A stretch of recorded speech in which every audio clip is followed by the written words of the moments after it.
సోదరీ సోదరులారా, గత పాఠంలో ఏశావు యాకోబుల వ్యక్తిత్వాల మధ్య ఉన్న అంతరాన్ని గురించి చెప్పుకున్నాము గదూ. మరిన్ని వివరాలు వినండి. యాకోబుకు జ్యేష్ఠత్వం కావాలి, కాని ఏశావుకు జ్యేష్ఠత్వం నాకు వద్దు అంటున్నాడు. యేసుక్రీస్తు వరకు పొడిగించబడే వంశవృక్షంలోకి, యాజక పరంపరలోకి రావడం అతనికి ఏమంత ఆసక్తి అనిపించటం లేదు. యాకోబుకైతే అది చాలా ఇష్టం.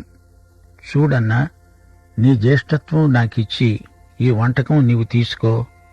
భలే మంచి బేరం అనిపించింది ఏశావుకు. జ్యేష్ఠత్వం ఉండి ఏం ఒరుగుతుంది నాకు? తే, ఆ చిక్కుడుకాయ వంటకం ఎర్ర ఎర్రగా ఉంది, తింటా. చూచారా, అతనికి ఆధ్యాత్మిక విలువలు బొత్తిగా తెలియవు. ఇక్కడ యాకోబు చేసింది కూడా తప్పే. దేవుడు వాగ్దానము ఇచ్చి ఉండలేదా? పెద్దవాడు చిన్నవానికి దాసుడవుతాడు. దేవుడు తన కాల నిర్ణయం చొప్పున అది ఎప్పుడిస్తాడో అప్పుడే తీసుకోవాలి యాకోబు. కాని యాకోబుకు సహనం లేదు. అతడు కనిపెట్టలేడు, ఓపలేడు. దేవుడు వాగ్దానం చేసిందే అయినా దేవుడు ఇవ్వకముందే ఎగబడి దాన్ని లాక్కోవడం దేవుని దృష్టిలో తప్పు. దానికోసం యుక్తి, మోసం, బేరం ఏమిటిదంతా? దేవుడు ఎలాగూ ఇస్తాడు. అంతవరకు కనిపెట్టి ఉంటే బుద్ధిమంతుడు. అయితే ఈ చేష్ట ద్వారా అనవసరంగా మోసగాడు అని పేరు తెచ్చుకున్నాడు. దేవుడిచ్చేదేమిటి? నాకు తెలుసు అది ఏశావు నుండి ఎలా సంపాదించుకోవాలో అనుకొని దేవుణ్ణి అవమానపరిచాడు. అది అసలు సంగతి. యాకోబు పేరుకే దురాక్రమణదారు అని అర్థం. దేవునితో నిమిత్తం లేకుండా తన పని తాను నిర్వహించుకోగలను అనే ధీమా యాకోబుకు ఉంది. అది దేవునికి ఇష్టం లేదు. దేవుడు యాకోబు నెత్తిన మొట్టి పాఠం నేర్పడానికి లాబాను దగ్గరికి పంపాడు. అక్కడ కూడా ఉపాయంతో విజయం సాధిస్తాననుకున్నాడు. యుక్తిపరుడు యాకోబు. ఇక్కడ యాకోబు ఏశావు జ్యేష్ఠత్వాన్ని సంపాదించాడు. ఏశావు తన జ్యేష్ఠత్వపు హక్కును నిరాకరించాడు. కూర్చుని బాగా తిన్నాడు, తాగాడు, త్రేన్చాడు. సోదరీ సోదరులారా, నేటికీ మన మధ్య ఏశావు మనస్తత్వం గలవారు ఎందరో ఉన్నారు. వీరికి ఆధ్యాత్మిక విలువలేమీ పట్టవు. దేవుని ఆత్మచేత నడిపించబడిన వారే దేవుని పిల్లలు. ఆధ్యాత్మిక దృష్టి లేనివారు దేవుని ముత్యాలను కాళ్ల కింద వేసుకొని తొక్కుతారు. ఏశావు వైఖరి ఎంత తప్పో యాకోబు వైఖరి కూడా అంతే తప్పు. పైపెచ్చు అది పాపం కూడా. జ్యేష్ఠత్వం సంపాదించటం మాత్రమే కాదు, దాన్ని సరైన పద్ధతిలో సంపాదించటం ముఖ్యం. అది సంగతి. సరే, ఇప్పుడు 26వ అధ్యాయంలోకి వచ్చాము. దేవుడు ఇస్సాకుకు తన వాగ్దానాన్ని పునరుద్ఘాటిస్తున్నాడు. రిబ్కాను గురించి ఇస్సాకు అబద్ధం చెబుతున్నాడు. గెరారులో ఇస్సాకు తిరిగి అతడు బెయర్షెబాకు వెడతాడు. ఈ అధ్యాయంలో ఇస్సాకు జీవితంలో అట్టే గొప్ప విశేషాలేమీ లేవు. అంత ఆసక్తిదాయకమైన ఘట్టాలు ఈ అధ్యాయంలో ఉన్నట్లే అనిపించదు. అబ్రాహాము జీవితం, ఆ తరువాత యాకోబు జీవితం, వీటి మధ్య ఇస్సాకు గాథ. ఇస్సాకు చేసిందల్లా బావులు తవ్వించటం. అయినా ఇందులో కూడా మనకు పాఠాలు నేర్చుకోవడానికి ఎన్నో ఉన్నాయి. రోమాపత్రిక 15వ అధ్యాయం 4వ వచనం, ఓర్పు వలన లేఖనముల వలని ఆదరణ వల్ల మనకు నిరీక్షణ కలగటానికి పూర్వమందు వ్రాయబడినవన్నీ మనకు బోధ కలిగే నిమిత్తము రాయబడి ఉన్నాయి. లేఖనముల వల్ల మనకు ఓర్పు కలుగుతుంది అంటున్నాడు పౌలు. అబ్రహాము, యాకోబు, దావీదు మొదలైన వారి జీవితాలు మనకెంతో ప్రోత్సాహము, ప్రోద్బలము కలిగిస్తాయి. అలాగే ఇస్సాకు జీవితం కూడా మనకు ఎన్నో పాఠాలు నేర్పుతుంది. ఎన్నో హెచ్చరికలిచ్చి హితోపదేశం చేయగలదు.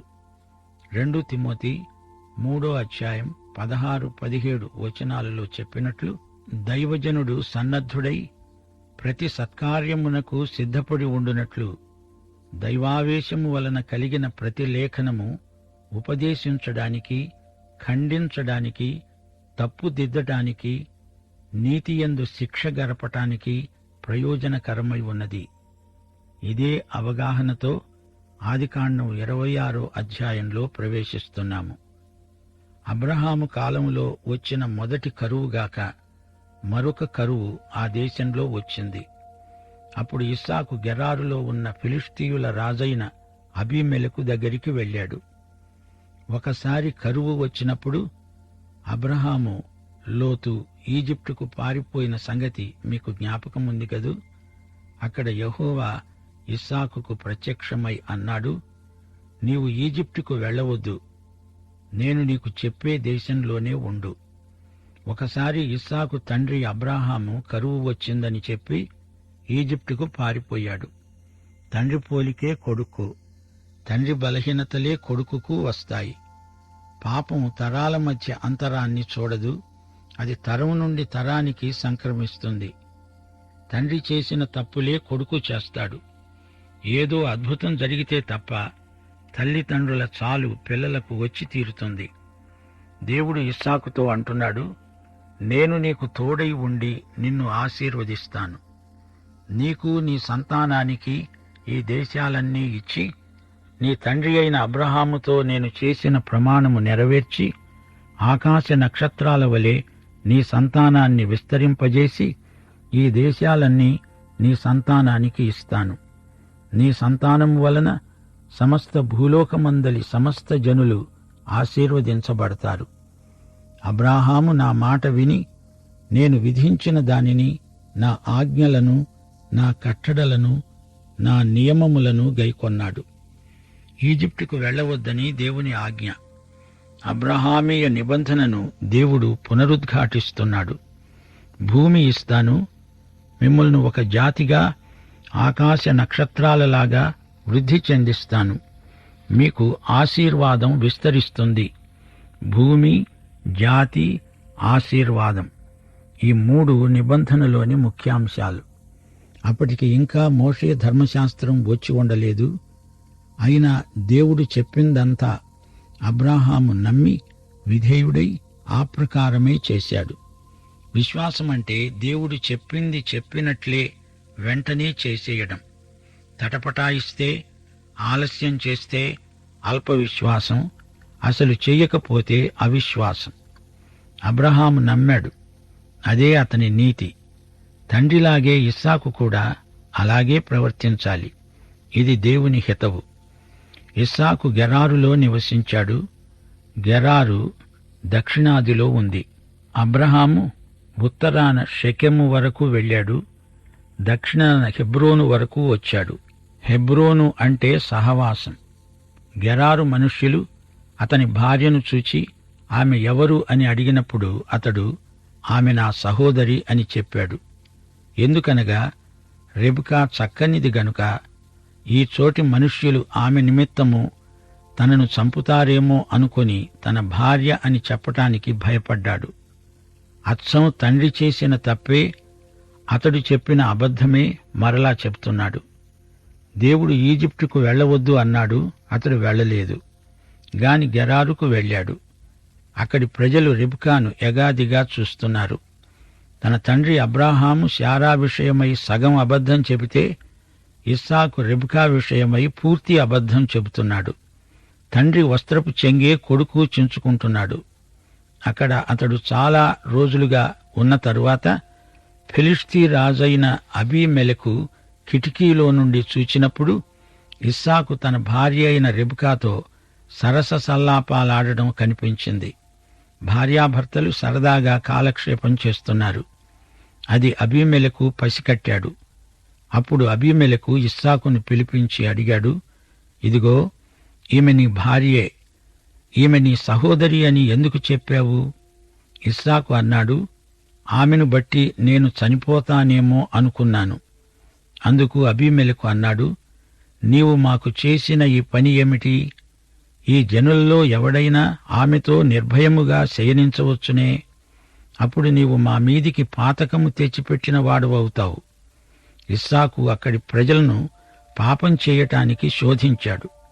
అప్పుడు అబీమెలెకు తన ప్రజలందరికీ ఆజ్ఞాపించాడు, ఈ మనిషి జోలికి, ఇతని భార్య జోలికి వెళ్లేవారు నిశ్చయముగా మరణశిక్ష పొందుతారు. అబీమెలెకు ఇస్సాకుకు మంచి స్నేహితుడయ్యాడు. తండ్రి అయిన అబ్రహాములాగే ఇస్సాకు అక్కడి ప్రజల మధ్య మంచి పరపతి, పలుకుబడి సంపాదించుకున్నాడు. తండ్రి కొడుకులిద్దరూ గొప్ప వ్యక్తులే, అందులో సందేహం లేదు. ఇస్సాకు ఆ దేశమందున్న వాడై విత్తనము వేసి ఆ సంవత్సరం 100 ఫలం పొందాడు. యెహోవా అతణ్ణి ఆశీర్వదించాడు గనుకతడు గొప్పవాడయ్యాడు. అతడు మిక్కిలి గొప్పవాడు అయ్యే వరకు క్రమక్రమముగా వృద్ధి చెందుతూ వచ్చాడు. అభివృద్ధి ఈ విధంగా క్రమక్రమంగా రావాలి. అందులోనే అందం ఉంది. విత్తనాలు వేస్తే 30 అంతలు కాదు, 60 అంతలు కాదు, 100కి 100 ఫలం రావాలి. భూమి మంచిదైనా దాన్ని విత్తనం కోసం సిద్ధం చెయ్యాలి. రాళ్లు, ముండ్ల కంపలు ఉంటే తొలగించాలి. బోధకులు వాక్యం ప్రకటించేటప్పుడు ఇదే నియమం పాటించాలి. విత్తనం 100 ఫలమిస్తేనే దేవునికి మహిమ. నీవు నేను విత్తనమైతే 100 ఫలం మాత్రమే మనకు తృప్తి, దేవునికి మహిమ. సరే, దేవుడు ఇహలోక ఆశీర్వాదాలు అబ్రహాము ఇస్సాకులకు వాగ్దానం చేశాడు. దేవునితో సహవాసం మనకు ఇహపరములలో గొప్ప ఆశీర్వాద హేతువు. అయితే విశ్వాసులమైన మనకు ఎఫెసీ 1:3 ప్రకారం దేవుడు పరలోక విషయములలో ఆత్మ సంబంధమైన ప్రతి ఆశీర్వాదము అనుగ్రహించాడు. దేవునితో నడిచేవారికి ఆధ్యాత్మిక ఆశీస్సులు కోకొల్లలు. అబ్రహామును, యాకోబునే కాదు, దేవుడు ఇస్సాకును కూడా ఎంతో ఆశీర్వదించాడు. అబ్రహాము, ఇస్సాకులు తండ్రి కుమారులు. వీరిద్దరి అనుభవాలు అలా కలిసి మేళవించాయి. అబ్రహాము ఇస్సాకును బలి ఇస్తే ఇద్దరికీ ఆశీర్వాదం. తండ్రి కుమారుల సంయుక్తత అలాంటిది. అలాగే తండ్రి అయిన దేవుడు, కుమారుడైన యేసుక్రీస్తు ఇద్దరూ తాదాత్మ్యత చెందారు. ఒకసారి యేసు ప్రభు ఫిలిప్పు అనే తన శిష్యునితో మాట్లాడుతూ అన్నాడు, యోహాను సువార్త 14:9, ఫిలిప్పు, ఇంతకాలము నీవు నా వద్ద ఉండి తండ్రిని ఎరుగవా? నన్ను చూచినవాడు తండ్రిని చూచి ఉన్నాడు. యోహాను సువార్త 17:4 ప్రభువు తాను చేసిన మహాప్రార్థనలో అన్నాడు, తండ్రి, చేయటానికి నీవు నాకిచ్చిన పని సంపూర్ణంగా నెరవేర్చి భూమి మీద నిన్ను మహిమపరిచాను. యోహాను సువార్త 5:17 ప్రభువు అన్న మాట మనం మరిచిపోలేము.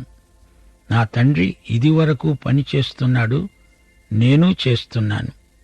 అలాగే ఇక్కడ అబ్రహాము ఇస్సాకుల గాథ ఒకదానితో ఒకటి పెనవేసుకుపోయింది. అబ్రహాములాగా అంత ప్రసిద్ధిగాంచకపోయినా ఇస్సాకుకు ఉన్న వ్యక్తిత్వం సాధారణమై నిరాడంబరమై కనిపిస్తోంది. ఏది ఏమైనా దేవునికి ప్రత్యేకంగా బలిపీఠంపై ప్రతిష్ఠించబడిన వ్యక్తి గదా. ఇస్సాకుకు గొర్రెల ఆస్తి, గొడ్ల ఆస్తి, దాసుల గొప్ప సమూహము కలిగి ఉన్నందున ఫిలిష్తీయులు అతని యందు అసూయపడ్డారు. అతని తండ్రి అయిన అబ్రహాము కాలంలో అతని తండ్రి దాసులు తవ్విన బావులన్నింటినీ ఫిలిష్తీయులు మన్ను పోసి పూడ్చివేశారు. ఇస్సాకు తన తండ్రి తవ్వించిన బావులను తనిఖీ చేయడానికి వెళ్ళాడు. అవి అన్నీ ఫిలిష్తీయులు పూడ్చివేశారు. పూర్వీకుల బావులను శత్రువులు పూడ్చివేస్తే ఇస్సాకు తిరిగి వాటిని పూడిక తీయించాడు. ఇది ఉజ్జీవానికి సంకేతం. సోదరీ సోదరులారా, గత కాలంలో సంఘాలలో ఉజ్జీవం ఇప్పుడు నిర్జీవమై నిశ్చైతన్యమైపోయింది. సైతాను బావులను పూడ్చివేశాడు. రండి, లేండి, బావులను పునరుద్ధరించండి. ఉజ్జీవం రావాలి. ఇస్సాకు లాంటి ఉజ్జీవకారకులు లేవాలి. గమనించారా? ఫిలిష్తీయులతో వైరం ఇక్కడే మొదలైంది. దావీదు కాలంలో మరీ ఉద్ధృతమైంది. అబీమెలెకు ఇస్సాకుతో అంటున్నాడు, నీవు మాకంటే బహు బలము గలవాడవు గనుక మా వద్ద నుండి వెళ్ళిపో. ఇస్సాకు అక్కడి నుండి వెళ్లి గెరారు లోయలో గుడారము వేసుకొని అక్కడ నివసించాడు. తన తండ్రి అయిన అబ్రాహాము రోజులలో త్రవ్విన నీటిబావులను ఇస్సాకు తిరిగి తవ్వించాడు. ఎందుకనగా అబ్రాహాము మృతి చెందిన తరువాత ఫిలిష్తీయులు వాటిని పూడ్చివేశారు. తన తండ్రి వాటికి పెట్టిన పేర్ల చొప్పున తిరిగి వాటికి పేర్లు పెట్టాడు. ఇస్సాకు దాసులు ఆ లోయలో త్రవ్వగా జలలు గల నీళ్ల బావి దొరికింది. అప్పుడు గెరారు కాపరులు ఇస్సాకు కాపరులతో జగడమాడి ఈ నీరు మాదే అని చెప్పారు. గనుక వారు తనతో కలహించినందున అతడు ఆ బావికి ఏచెకు అని పేరు పెట్టాడు. గమనించండి, ఇక్కడ బావులను గురించి, నీటి జలలను గురించి వివాదం మొదలైంది. నీరు దేవుని వాక్యానికి సాదృశ్యం. ఈ వాక్య జలమును మనం సమృద్ధిగా త్రాగాలి.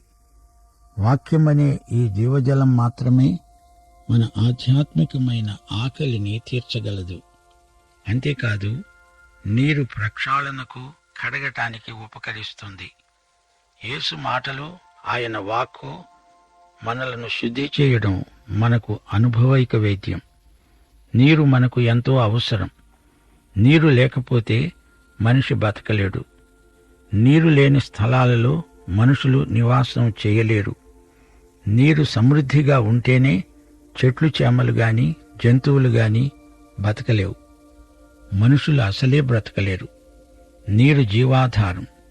దేవుని వాక్య జలం త్రాగే క్రైస్తవులకు, వాక్యం లేని క్రైస్తవులకు ఎంతో తేడా ఉంది. ఇదే గొప్ప పోరాటం.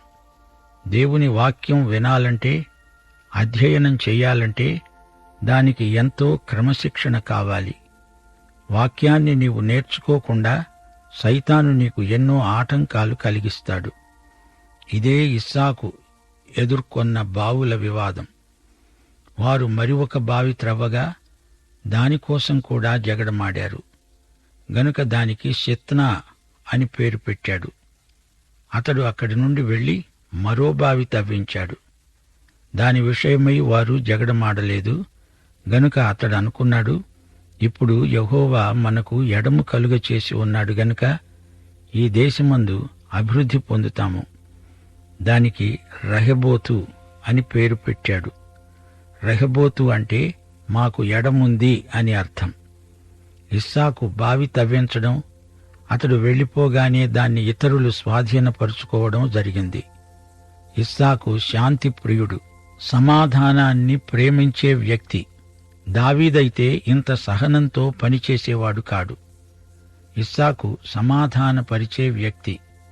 యేసు ప్రభు కొండమీది ప్రసంగంలో అన్నాడు గదా, సమాధానపరిచేవారు ధన్యులు, వారు దేవుని కుమారులు అనబడుదురు. అక్కడ నుండి అతడు బెయర్షెబాకు వెళ్ళాడు. ఆ రాత్రి యెహోవా అతనికి ప్రత్యక్షమై అన్నాడు, నేను నీ తండ్రి అయిన అబ్రాహాము దేవుడను. నేను నీకు తోడై ఉన్నాను గనుక భయపడకు. నా దాసుడైన అబ్రాహామును బట్టి నిన్ను ఆశీర్వదించి నీ సంతానమును విస్తరింపచేస్తాను. దేవుడు ఇస్సాకుకు ప్రత్యక్షమై అతణ్ణి పరామర్శించాడు, ఆదరించాడు. యోసేపునకు తప్ప మిగతా గోత్రకర్తలందరికీ దేవుడు ఈ విధంగా ప్రత్యక్షమై వారిని బలపరిచాడు. అబ్రాహాము, ఇస్సాకు, యాకోబులకు దేవుడు ప్రత్యక్షమయ్యాడు. అక్కడే ఇస్సాకు బలిపీఠం కట్టాడు. యెహోవా నామమున ప్రార్థన చేసి అక్కడ తన గుడారం వేసుకున్నాడు. అప్పుడు ఇస్సాకు దాసులు అక్కడ బావి తవ్వారు. ఇస్సాకు బావులు, అబ్రహాము బలిపీఠాలు, యాకోబు గుడారాలు. బావి, బలిపీఠం, గుడారం, ఈ మూడు గోత్రకర్తల సాక్ష్య చిహ్నాలు. అంతటా అతని స్నేహితుడైన అహూజతును, అతని సేనాధిపతి అయిన ఫీకోలును గెరారు నుండి అతని వద్దకు వచ్చారు. ఇస్సాకు వారిని అడిగాడు, మీరు నా మీద పగపట్టి మీ వద్ద నుండి నన్ను పంపివేసిన తరువాత ఎందు నిమిత్తము నా వద్దకు వచ్చి ఉన్నారు? వారన్నారు, నిశ్చయముగా యెహోవా నీకు తోడై ఉండడం చూచాము గనుక మనకు అనగా మాకు నీకు మధ్య ఒక ప్రమాణము ఉండాలి. మేము నిన్ను ముట్టక నీకు మేలే తప్ప మరేమీ చేయక నిన్ను సమాధానముగా పంపివేశాము. గనుక నీవు మాకు కీడు చేయకుండునట్లు నీతో నిబంధన చేసుకుందాము అనుకున్నాము. ఇప్పుడు నీవు యెహోవా ఆశీర్వాదము పొందిన వాడవు. ఇప్పుడు మనం ఆదికాండం 26వ అధ్యాయం 29వ వచనం వరకు వచ్చాము.